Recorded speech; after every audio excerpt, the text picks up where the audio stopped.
All right, what is up, everybody? Welcome into today's edition of In the Game. I am your host, 𝗪𝗲𝗄, and as always, we're going to be diving into the crypto gaming, Web3 gaming landscape as one of the hottest project launches of recent times. And honestly, their product is super unique. From the modular blockchains to the real yield protocol behind the token. We're going to get into everything today. And the GSwift token did just recently launch. So we're going to talk tokenomics. We're going to talk what is exactly GSwift and then things to come around the corner with the platform. You'll definitely want to check this out. If you're a fan of Web3 gaming platforms, this is definitely the show for you. Let's go ahead and get in the game.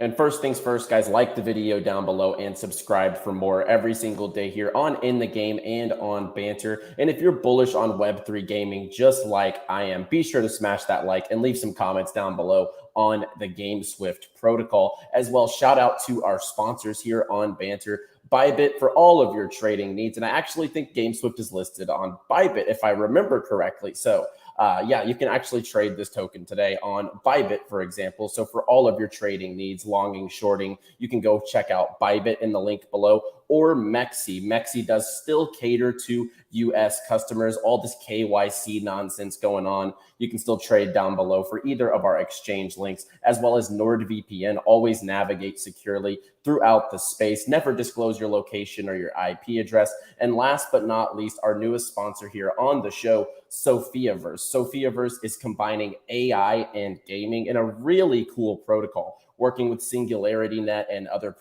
protocols and platforms to bridge the gap between AI and gaming. So super excited to be working with them as a sponsor on the show. You can check out more about SophiaVerse in the link down below. Now let's go ahead and get into the content of today's show. I am joined by none other than the CEO and founder of GameSwift.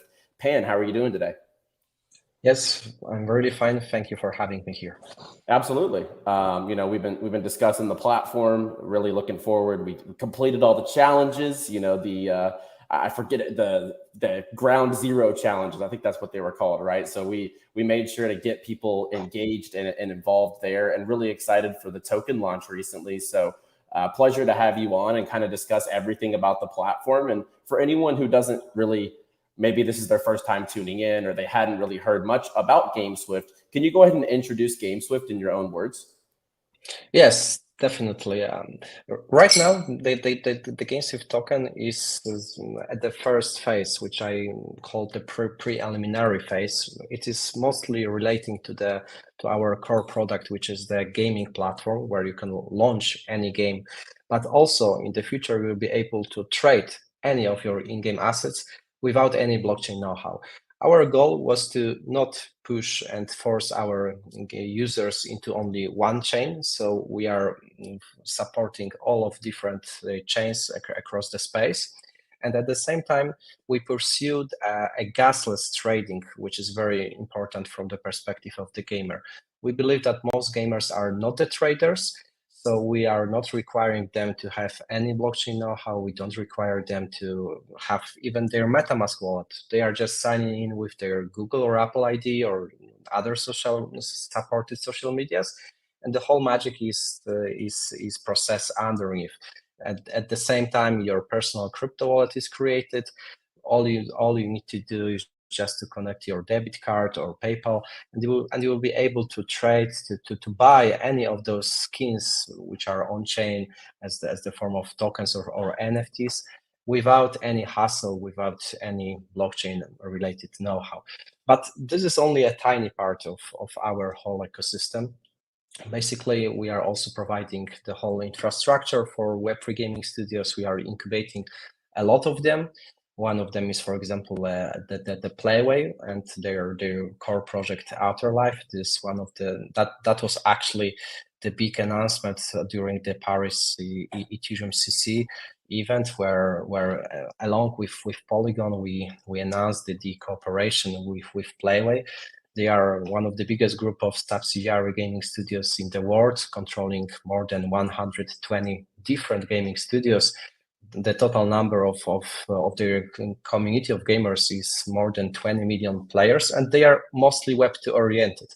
So while we are cooperating with such a big studios, we need to address any concerns arising from the fact that those Web2-oriented gamers are having nothing to do with crypto itself. So that's why we are a perfect candidate not only for the smaller gaming studios, but most and foremost for the big gaming studios who are targeting and trying to breach their user base in a very seamless way. And to sum up, platform, as I said, is only one of our products. It's currently the core one. And that's the same applies to our token, which is typically related with the platform in the form of real yield and many other interesting features. But it is we are expecting a very big upgrade for GameSwift. We will probably call it GSwift 2.0, when the token will be upgraded to the token of the blockchain. GameSwift is going to become the modular blockchain, the first modular blockchain built upon 𝗕𝗂𝗃𝗵𝗵. And it is also a very interesting concept, which is allowing to capture value from every single gaming studio participating in our ecosystem.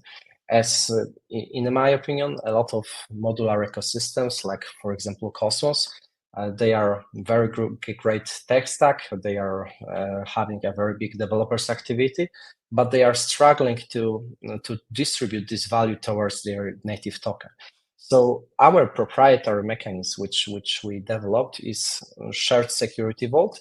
And the way how it looks like is that every gaming studio, like for example Playway, one of the biggest gaming studios in the world, they will be able to have their own gaming-oriented chain within our modular ecosystem.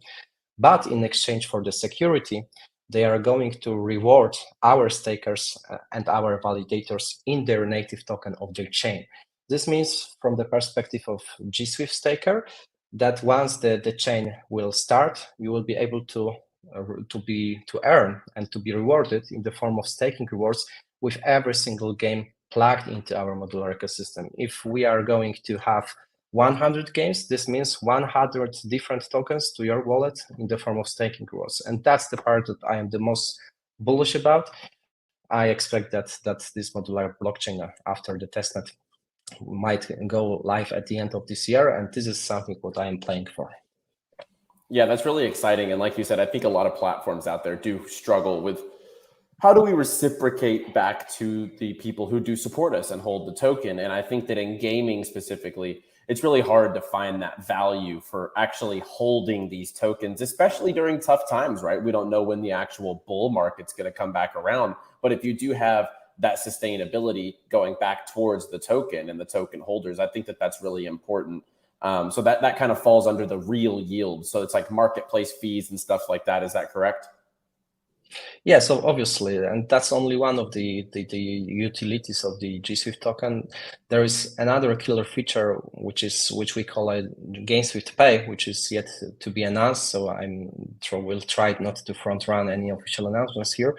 But definitely, we are really dedicated towards building utility around GSwift. But probably the most bullish part and the part that I'm excited is still yet to come, and it's about our modular blockchain. Yeah, for sure. And can you kind of explain the theory behind what is a modular blockchain for someone who just might not understand that terminology? How would you describe a modular blockchain? Yes, obviously. So this is the way of addressing the blockchain trilemma, which means that it's really hard to have the blockchain which is fast, secure, and at the same time not expensive means scalable. And I really encourage you to read the recent report from Binance Labs. They announced the whole report about why they are bullish about modular blockchains. Basically, the key selling point for modular blockchain is that with the whole infrastructure, you can, as any project, you can have your own chain without any hassle to build it. Because, for example, there's a WorldCoin, right? This is a big project from some Altman, so they prefer not to share their revenue. I mean, the fees with any other chain. They prefer to have their own app-specific chain. At the same time, building it would be really problematic. So having modular blockchain infrastructure, which is allowing you to have your own app-specific chain within a couple of hours, is a really added value. And the way how we adjusted this blockchain modularity in GameSwift is also very interesting, because we are typically targeting here the gaming studios. Our offer, which we are putting on the table, is that, hey, you don't need to share your revenue with any other chain. You can have your own game-specific blockchain. This will maximize probably your revenue. At the same time, you don't need to take care of building it. It is out of the box. We are going to provide you with the full service. You don't need to take care of the security. I mean, building the decentralized infrastructure of nodes and validators is also a very challenging process. Here, this security from our main hub is shared with you in exchange for the staking rewards. So you also don't need to worry about it. So finally, we come to the final, well, let's say, challenge, which is barrier of entry. If you have your own gaming specific chain, this means another barrier of entry for your users. Even if it's EVM-based chain, it's operating on the MetaMask, it is still a hassle. So what we did, and this is exactly the point where our platform and infrastructure comes into the place, because our platform is allowing all of those gaming specific chains to have no barrier of entry. Gamers who have nothing to do with blockchain, they will not even know that this game is based on the game specific blockchain. They will not have to hold the token on their wallet in order to cover any gas fees. That they will do it in the full seamless way. So if you have the offer to have your own chain, which is going to maximize your revenue, you don't need to spend a lot of time to develop it, while you can delete the barrier of entry. That's a very strong value proposition for any gaming studio. Yeah, I love it. It gives freedom to the game. And then, like you said, the barrier of entry point of view for someone who's a new incumbent in the space, it's really tough. And we need something that's going to be welcoming to the traditional users. So I love both aspects of that. And I think that the game side, obviously, being empowered on your own blockchain, I think it really does make the world of a difference.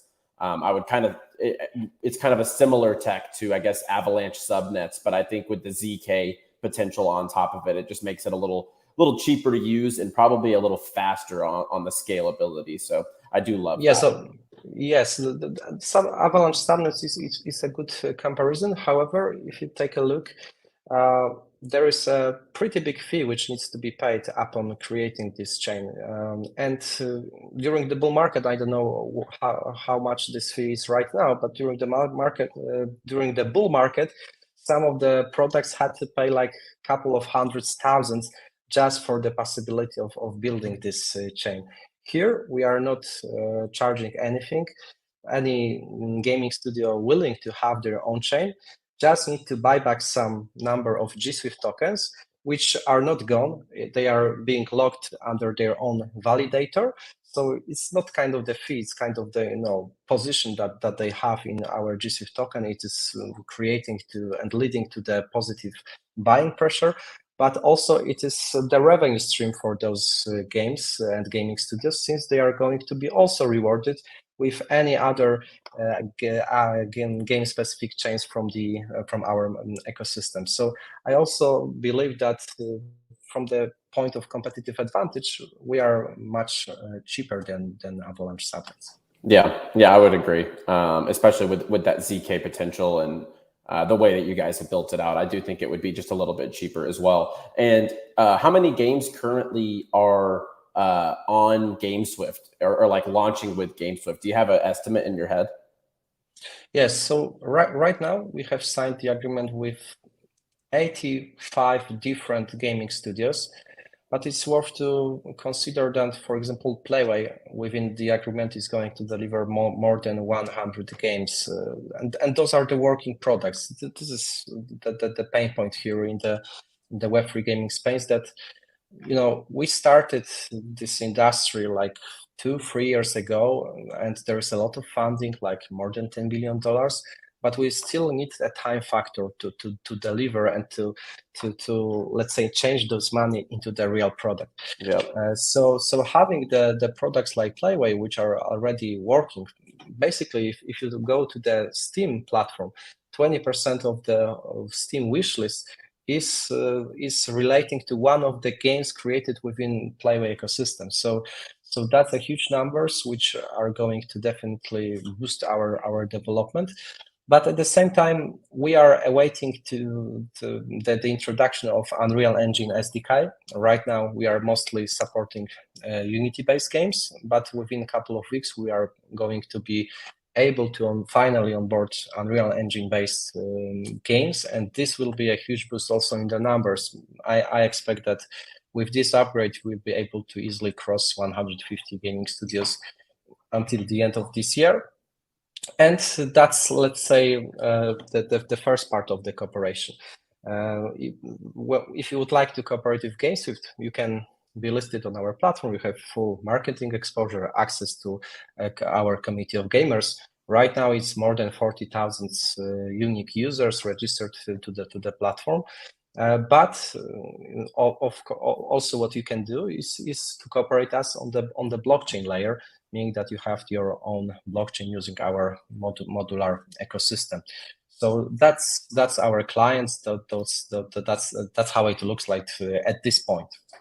Got it. That makes sense. And yeah, like you said, these gaming studios over time, they're going to present so many products that the amount of games on the platform are definitely going to be plenty to choose from for the end user. And I do agree with you that the Unreal SDK will add a lot more games to it, because these days Unreal Engine is the talk of the town with all the game developers out there. Let's talk about the token a little bit more, and more so about the tokenomics. Obviously, there's the real yield side of it, but can you go into a little more on the tokenomics of the GameSwift token as well? Just kind of some of the core intricacies, the use cases on the platform. You don't have to go over the real yield again, since we already touched on it, but just in generality, the utility and some of the use cases behind the GSwift token. Yes, obviously. So first of all, I would like to touch the tokenomics side. I mean, how different pools are being developed. So the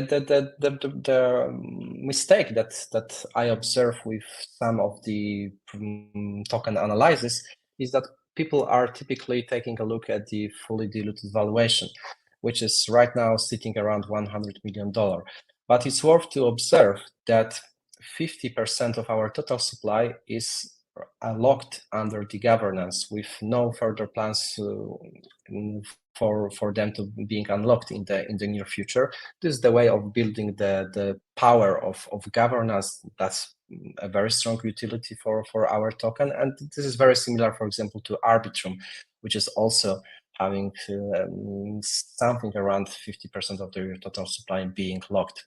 So when you consider this, the fully diluted valuation, I mean, the number of tokens that you can expect that can go into circulation is at least twice lower than expected.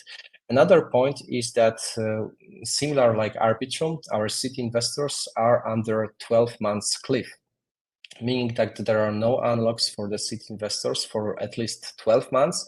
And after that time, the 14 months staking is just starting. So when we think about the token inflation in the first year, the only inflationary pools that people may expect is the airdrop, which is already distributed, and the IDO, which was executed at Bybit, but it was only $50,000 raise, so not much of the selling pressure here, and another fundraise on Sparta DEX, which also was finished like within 47 seconds. It was like a lot of people trying to attend, but it was still only $300,000. So our strategy was not to start with very high valuation, like a lot of projects having their valuation sitting at least at the $1 billion. We are typically community oriented, so we started with much lower valuation than our real value is, while having most of the tokens being locked in the first year, giving us the time and the potential to grow during this time.